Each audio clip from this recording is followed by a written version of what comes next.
Okay, so this is a review of the January 2015 Regents, and this is the short response questions.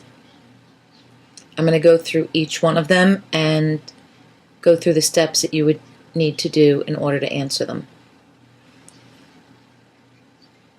So it says, determine the mass of CO2 produced when 9 grams of glucose completely reacts with 9.6 grams of oxygen to produce 5.4 grams of water.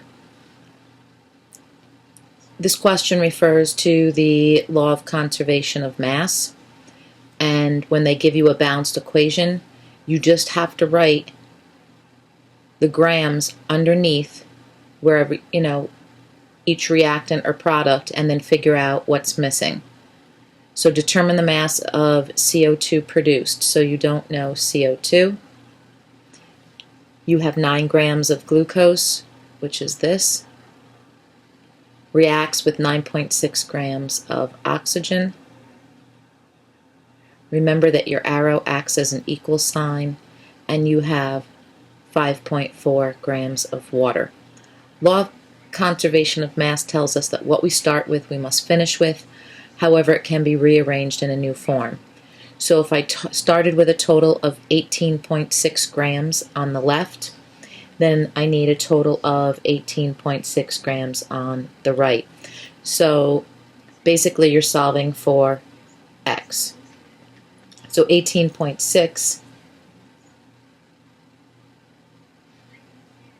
minus 5.4 is going to give me 13.2 grams of CO2.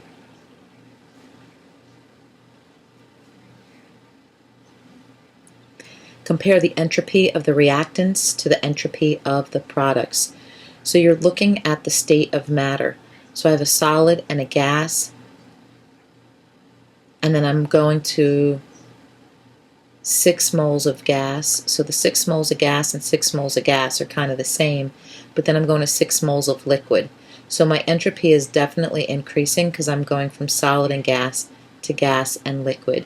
So the entropy of products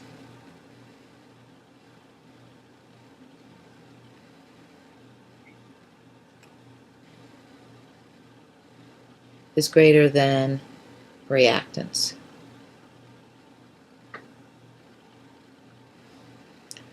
Write the empirical formula for glucose.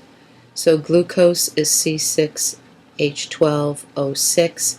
Remember, we cannot tell you on the Regents that empirical means reduced or simplified.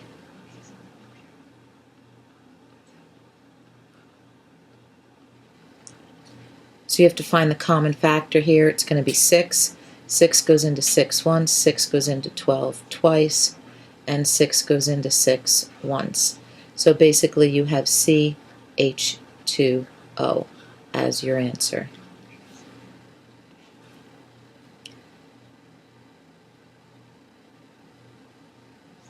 We have a cylinder with a movable piston. The cylinder contains 1 liter. So we've got 1 liter in here, and it is at STP. That could be important. And the piston is pushed downward at a constant temperature until the volume of O2 is 0.5 liters. So basically, when we're all done, not that we need to draw a picture here,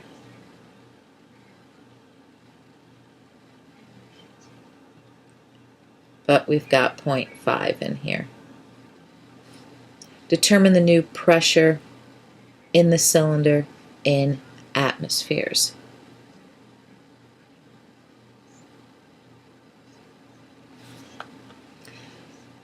So this is a PVT problem. I'm going to do it up here because there's a little bit more room.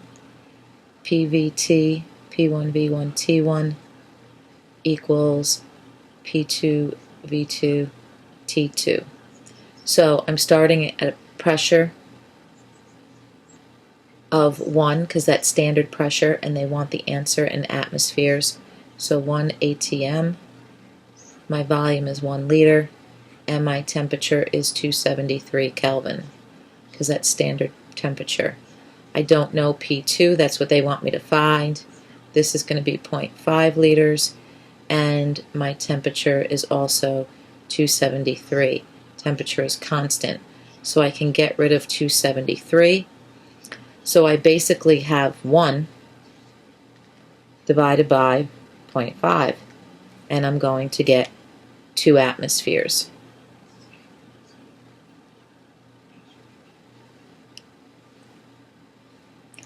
State the effect on the frequency of the gas molecule collisions when the movable piston is pushed farther down into the cylinder. So what happens to collisions?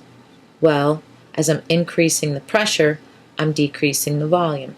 So the molecules are closer together. Therefore, they're going to collide more. So gas molecule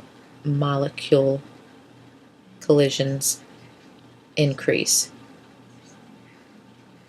I don't have to say how, why. It doesn't ask me that, right? It just asks me what happens to the frequency of the collisions.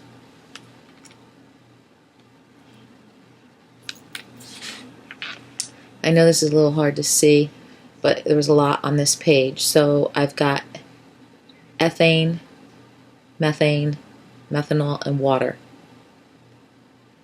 Which one has the strongest intermolecular forces?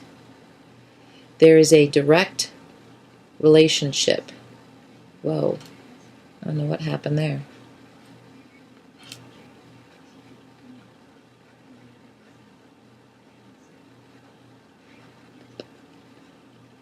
Between strength of forces and melting point and boiling point. So as forces increase, melting point and boiling point increases.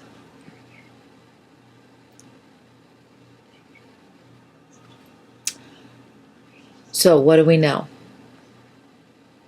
We got negative, negative, positive, positive. So identify the compound that has the strongest molecular forces. That would be water, because it's got the highest boiling point. And it should make sense because water has hydrogen bonds, and we know that hydrogen bonds are really strong forces. State the change in the potential energy that takes place in a sample of methane as it boils at negative 161.5 degrees Celsius.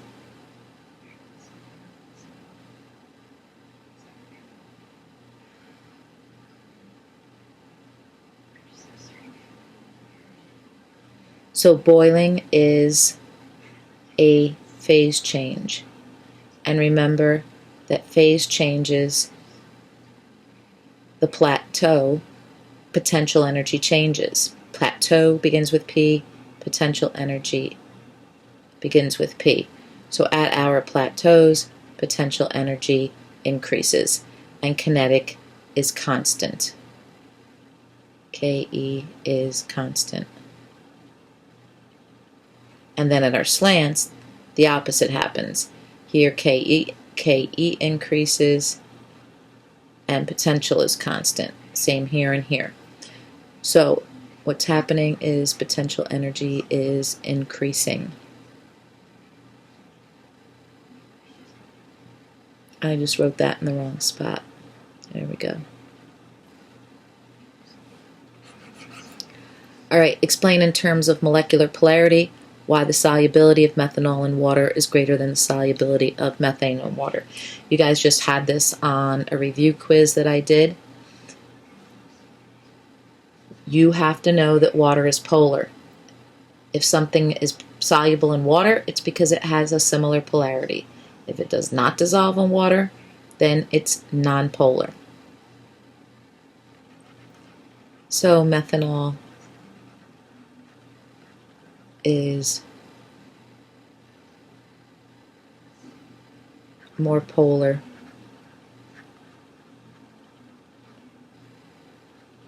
than methane. In fact, methane, you can see because it's symmetrical, methane is nonpolar.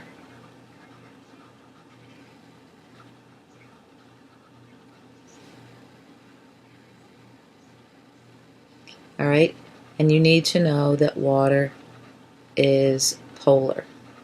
Like dissolves like. Alright, the diagram below represents a ball and stick model of two molecules. In a ball and stick model, each ball represents an atom, and the sticks between the balls represent the chemical bonds. So, here are my carbons, here are my hydrogens. Draw a Lewis dot structure for an atom of the element present in all organic compounds. Well, organic means living, so that would be carbon. We draw the symbol for carbon. We know that carbon has 4 valence electrons. If we don't know that, we can look at our periodic table and look at the last digit in the electron configuration, and there's 4 electrons. So this would be the Lewis dot structure. And it doesn't matter. You can have 1 electron on one side. You could technically put 2 on one side and 2 on another. For the Regents, you're going to get credit so long as you don't have more than 2 on one side. The first one's the actual proper way to draw it, but as long as you have one of these, or a total of 4, you're good. Explain in terms of carbon-to-carbon bonds why the hydrocarbon represented in diagram B is saturated. You have to memorize the difference between saturated and unsaturated. It's nowhere on the reference tables. Saturated means single bonds only. Unsaturated, you have a double or triple bond present.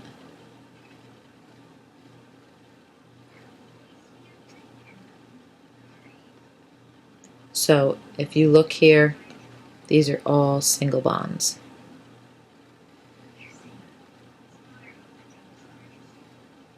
Explain why the molecules in A and B are isomers of each other. An isomer has the same molecular structure, but a different structural formula. And what we mean by molecular formula, we mean the same number of atoms in each molecule. 1, 2, 3, 4, 5. So this is C5. 3, 4, 5, 6, 7, 8, 9, 10, 11, 12. H12. So that's that formula. 1, 2, 3, 4, 5. This is C5. 3, 6, 7, 8, 9, 10, 11, 12. H12. So they both have the same molecular formula, but a different structural formula.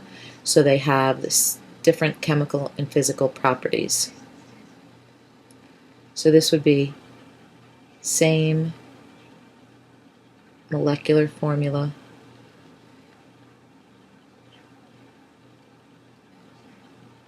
different structural arrangement.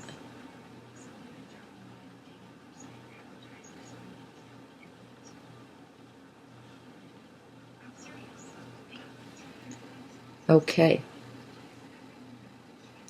Bounce the equation in your answer booklet for the reaction. So I actually copied down here on the bottom. This is what you were given in the answer booklet.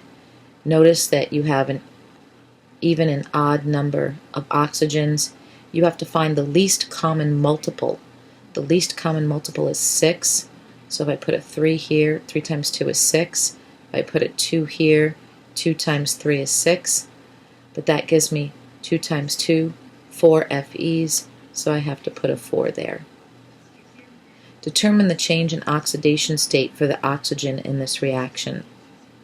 Well, O2, it's by itself, gets assigned to 0. Fe by itself, it gets assigned to 0.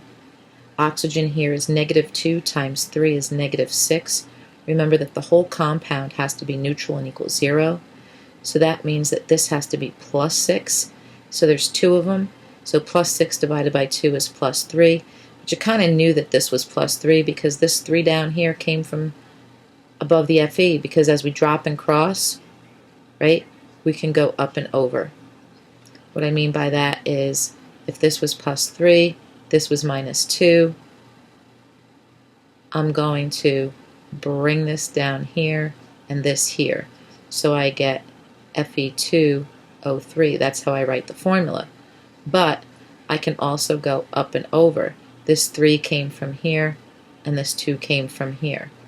So plus 3 minus 2. So the oxygen changed from 0 to -2. Alright, let's see what's going on here. Got some pH questions. Complete the table in your answer booklet by writing the color of thymol blue in the NaCl and NaOH solutions. So NaCl and NaOH. So I'm going to go to table M, my indicator table, and I'm going to look at thymol blue, and it says for thymol blue that a pH of 8 or less is going to be yellow. Well, NaCl has a pH of 7, so this is going to be yellow. And it also tells us that 9.6 and above is going to be blue, so this is a pH of 12, so that's greater than 9.6, so this is going to be blue. State how many times greater the hydronium ion concentration in HCl is than the hydronium concentration in HC2, H3O2. So HCl has a pH of 2, and the acetic acid has a pH of 3. So let's quickly review here. 114. So this is acid land, and this is base land, and this is neutral. And I become stronger the closer I go to 1, and stronger closer to 14, because I'm going away from neutrality.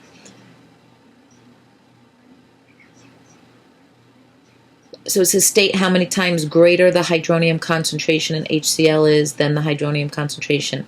So when we went from 3 to 2, okay, we increased. Each pH value is a 10-fold difference. So this is 10 times stronger. The pH of 2 is 10 times stronger than a pH of 3. If I went from a pH of 3 to a pH of 1, this is going to be 10 times 10, or 100 times stronger. Alright? Just wanted to explain how you do that if it's more than 1. But this is the answer for this one.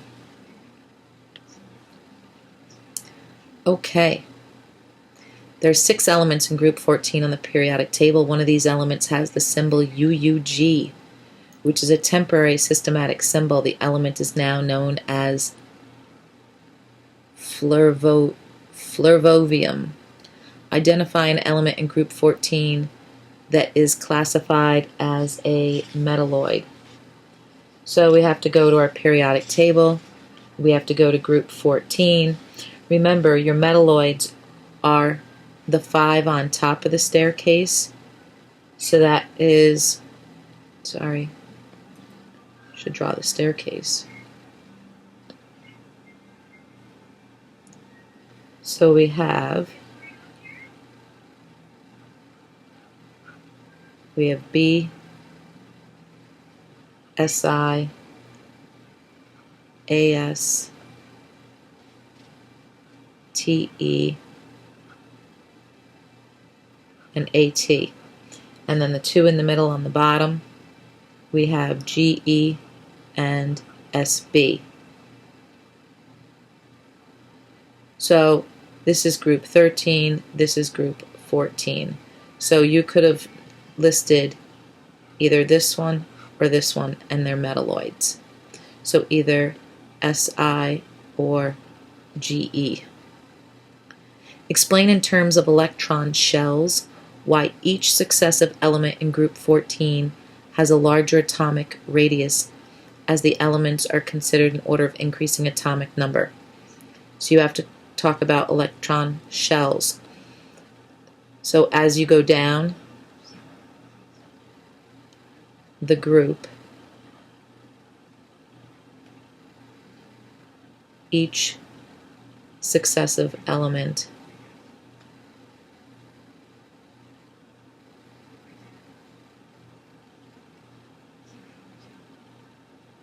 adds an electron shell.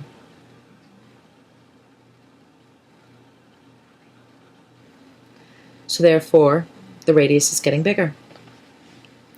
State the expected number of valence electrons in an atom of the element fluorovium in the ground state. Well, if you remember, all the elements that are in the same group have the same number of valence electrons. So if you go down group 14, all of them end in 4. So it would have 4 valence electrons.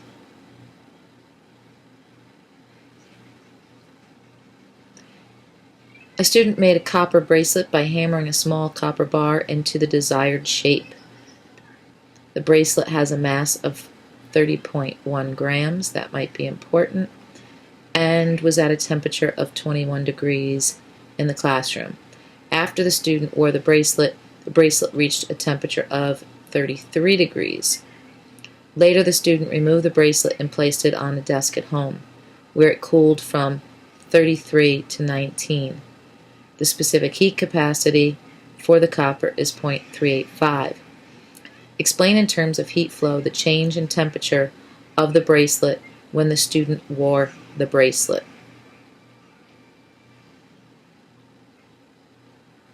So it started at 21. After the student wore the bracelet, it went from 33. So it increased in temperature. So what was the change in heat flow? Remember, heat flows from high to low. So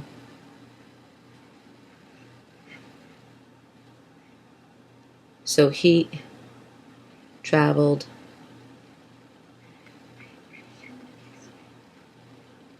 from the student to the bracelet. That's why the bracelet increased in temperature, because the student's body was warmer than the bracelet. Determine the number of moles of copper in the bracelet. So, moles equals given mass over GFM. It has a mass of 30.1 grams. And if we go to our periodic table, we see that copper has a mass of 63.5.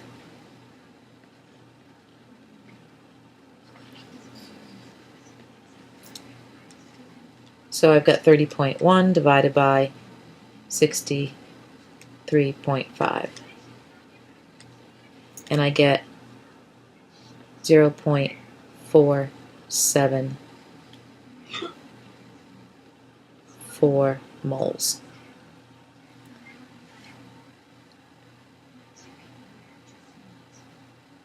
And I could probably just leave this as 0.47 moles unless they're asking for sig figs. Alright. Show a correct numerical setup for calculating the amount of heat released by the bracelet as it cooled on the desk. So when it was on the desk, so we have a change in temperature, so we're using Q equals mc delta T. We know that our mass is 30.1 grams. The specific heat capacity of copper, they gave it to me. Do not use the one for water like you always want to go to, because this is not water. And our change in temperature is, let's see, 20 to 30 is 10, so 14 degrees Celsius. So that's all we had to do there, was give the setup. Explain in terms of chemical activity why copper is a better choice than iron to make a bracelet. Chemical activity. As soon as you see that word chemical activity, this is a table J question. When we look at table J,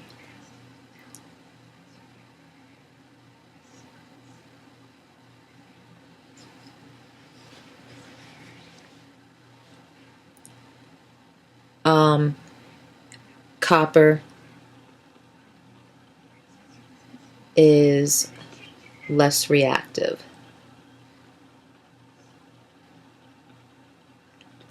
And that's why it's a better choice, because we do not want copper reacting with the skin on our arm, right? We want something that's not reactive. And then we don't want it to, like if we get wet or we come in contact with soap or something, we don't want it to react. So it's less reactive. All right, seawater contains a whole bunch of these ions. An investigation was conducted to determine the concentration of dissolved salts in seawater at one location. We have a 300-gram sample of seawater, and that was placed in an open container.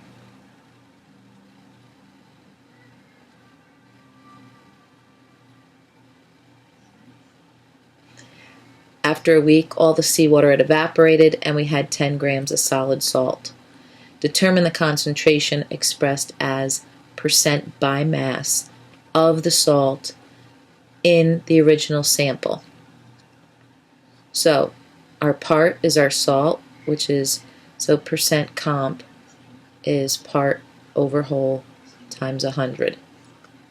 So percent comp equals 10 grams over, because the 300 contained the 10, times 100.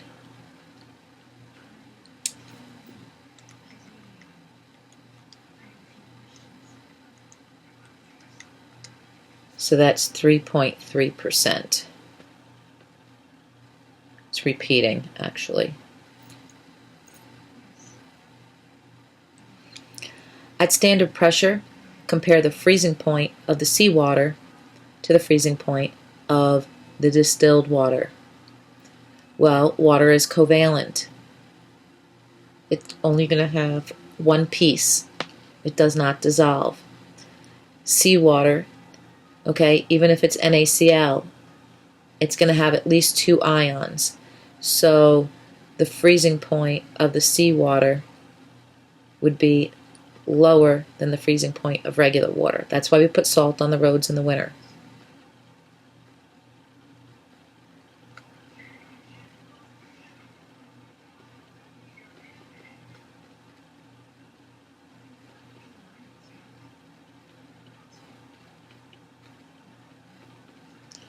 Okay. Explain why the evaporation that occurred during the investigation is an endothermic process.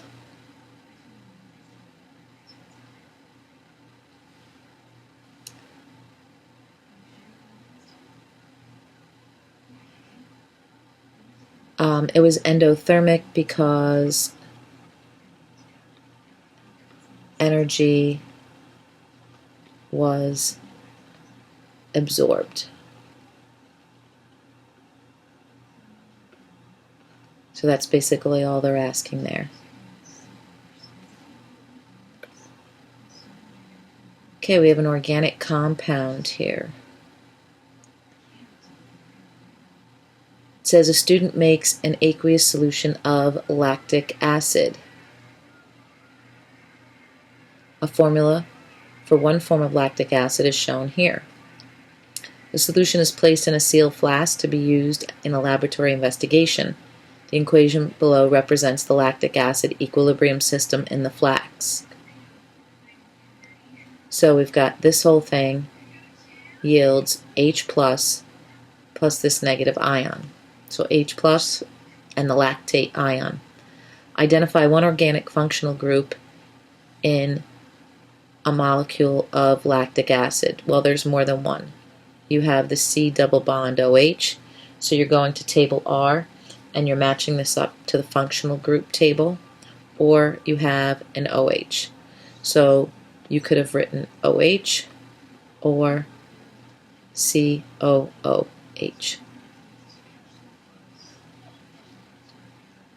Explain in terms of reaction rates why the concentration of the reactants and products remain constant in this system. Because it is at equilibrium. So two things happen at equilibrium. The rate of the forward and reverse reaction are equal, and the products and the reactants are constant. So because they told you that the products and reactants were constant, you knew that it was at equilibrium. That's what equilibrium means. Rates are equal, products and reactants are constant. Explain in terms of Le Chatelier's principle why increasing the concentration of H+ increases the concentration of lactic acid. Remember, if I increase H+, that means the shift is going to be to the left. Right? I'm squeezing the balloon here. Where the H is, my shift is going to be to the left. Where the arrowhead points, everything increases. Where the tail of the arrow is, everything decreases. So, if I increase H+, it's going to collide more with the lactate ion to produce more lactic acid. So, increasing H+ shifts the reaction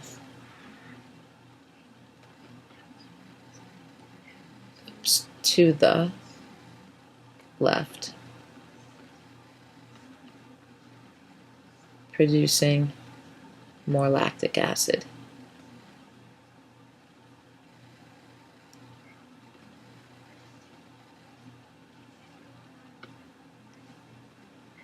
Spelt that wrong.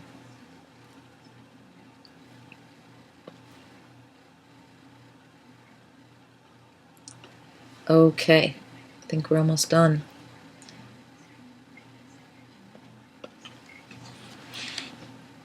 Okay, so I gave you this down here at the bottom. This is what was in your answer booklet. It says, using the key in your answer booklet, draw two water molecules in the box showing the orientation for each water molecule toward the Cu2+ ion. You just had this on your quiz too. You have to remember, water is polar. That means it's got a partial charge. The element with the higher electronegativity is going to have the partial negative because it's pulling the electrons toward it. So the oxygen side is negative, and the hydrogen side is positive. So if I were to draw the water molecule down here, the oxygen side is going to be negative and the hydrogen side is going to be positive. Remember that opposites attract, like charges repel. Opposites attract, like charges repel. So the hydrogen side is going to repel from the Cu2+. So when we draw it, we draw the oxygen, which is the negative side, next to the Cu2+. Show a correct numerical setup for calculating the concentration in parts per million of the dissolved Cu2+ ions in the sample of water tested. So let's go up here and see what they gave us. A homeowner has a water quality report prepared for a sample of water from the pipes. 550 gram sample contains 6.75 times 10 to the negative 4 grams of dissolved Cu2+ ions.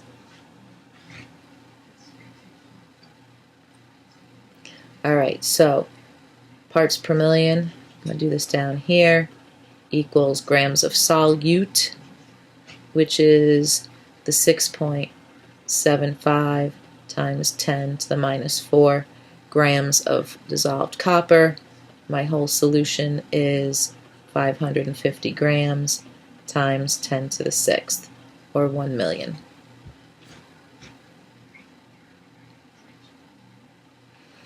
Write a balanced half reaction for the equation of the corrosion that forms Cu2+ ions.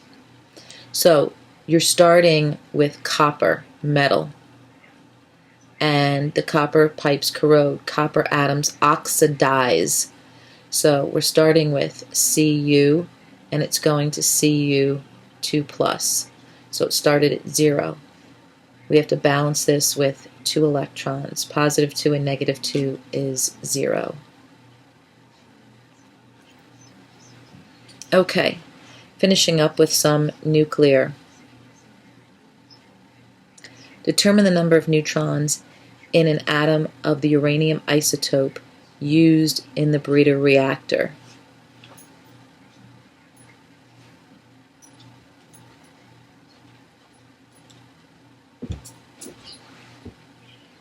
So they used uranium-238, U-238. So to calculate neutrons, neutrons equals atomic mass minus atomic number. So I've got 238 minus the atomic number. So I have to go to my periodic table. I believe it's 92. Yes.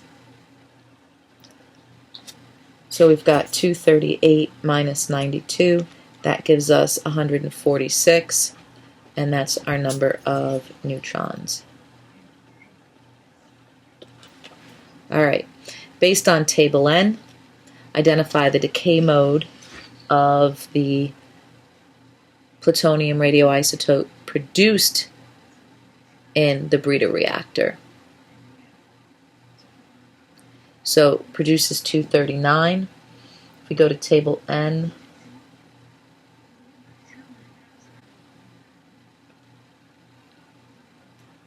so when we look at table N, we see that this is an alpha particle. So you can either write 42He, or you can write out alpha, or you can put the little symbol. Compare the amount of energy released by 1 mole of completely fissioned plutonium-239 to the amount of energy released by the complete combustion. So basically in 84 you're comparing a nuclear reaction to a chemical reaction. So clearly nuclear reactions such as fission produce more energy. So nuclear reactions produce more energy than chemical reactions, and fission produces a little bit less energy than fusion. Fusion actually produces the most. And the last question, write a notation for the nuclide represented by the missing X. Remember, your arrow is your equal sign. So 239 plus 1 is 240. And then 94 and 0 is 94. So that's what I have to have over here. So realize there's 2 neutrons. So 2 times 1 is 2. And 94 is 96. So I've got 96 here. That's 0. And I have 36 here.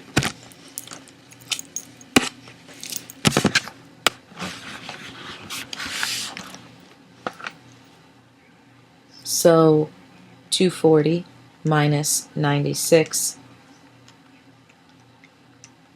is going to give me 144. And I've got 94 minus 36, which is going to give me 94 minus 36 is 58.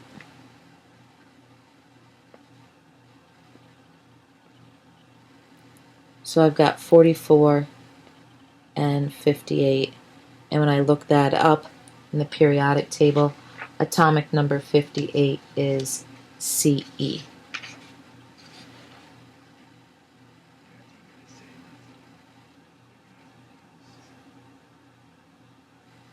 Okay, and that's it for part 2 review.